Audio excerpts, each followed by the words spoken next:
As you know my story, I met someone when I was 25 years old. His name was Earl Schoaf, who dropped into my life at an extraordinary time.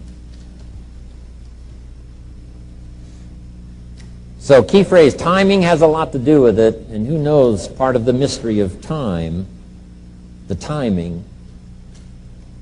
Part of the timing one I just had that experience that I've shared in other seminars when the Girl Scout knocked on my door. And I walked to the door, and she gives me the big pitch on the Girl Scout cookies, best organization in the world for girls. Got several flavors, time to buy the cookies, only $2. And with a big smile, she very politely asked me to buy. No problem, I wanted to buy. Big problem, I didn't have $2 in my pocket. And I didn't want to tell her that. So I did what I thought was next best. I lied to her. And I said, hey, look, I've already bought plenty of Girl Scout cookies. We've still got plenty in the house we haven't eaten yet. She said, oh, that's wonderful. Thank you very much. And she leaves. When she leaves, I say to myself, I don't want to live like this anymore. I mean, how low can you get lying to a Girl Scout? I mean, that's low down.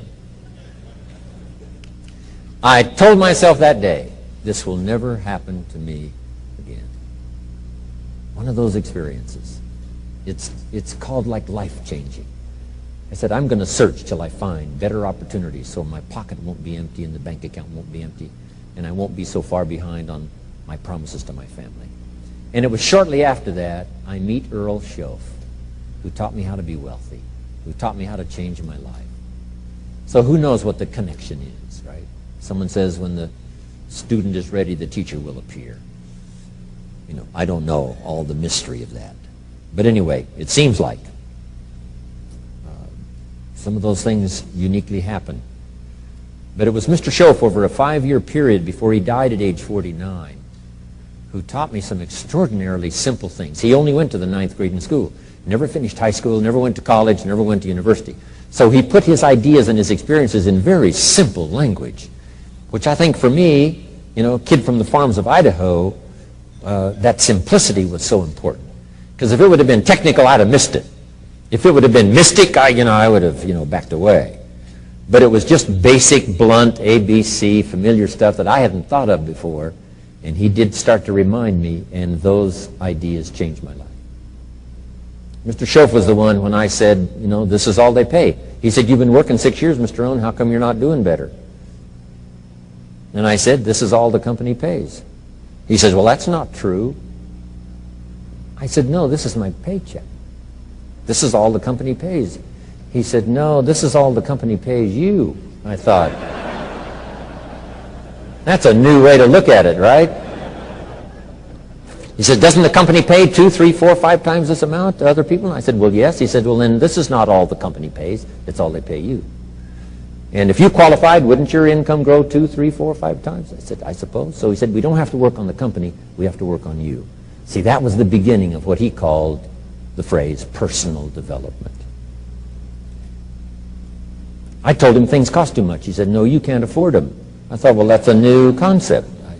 I hadn't thought about that. We put some of the valuable things on the high shelf, so you can't get to them until you qualify. If you want the things on the higher shelf, you got to stand on the books you read. Every book you read, you get to stand a little higher so you can get the things on the higher shelf. See, I learned those concepts. It was so incredible. And here was the most important one. Success is something you attract by the person you become. See, that phrase changed my life. Success is something you attract by the person you become. Success is not something you pursue. It's like chasing a butterfly. You can't quite catch it. Success is something you attract by becoming an attractive person. See, those were new concepts to me.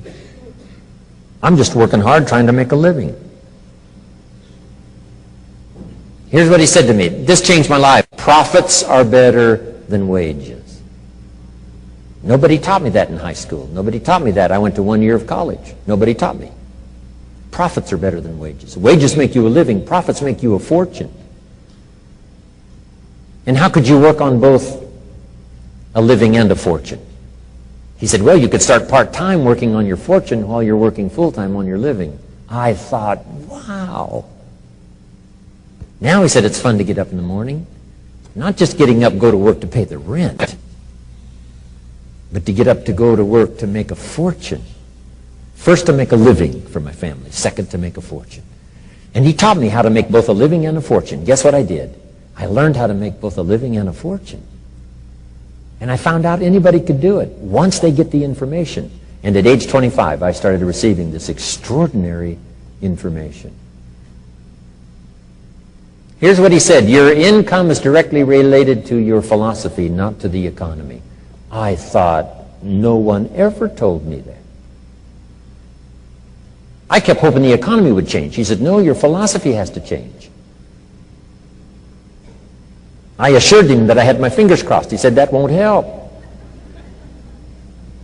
Then what could I do to change my income and multiply it by 2, by 3, by 5, by 10, and then multiply it by 10 again? What could I do? And he started giving me the disciplines and the process of learning the skills to change my life. This was an extraordinary man. Those were extraordinary times for me, life-changing in every manner that you can imagine, but very simple ABC concepts. Here's all I learned. Not to search for the exotic until you've discovered the basic.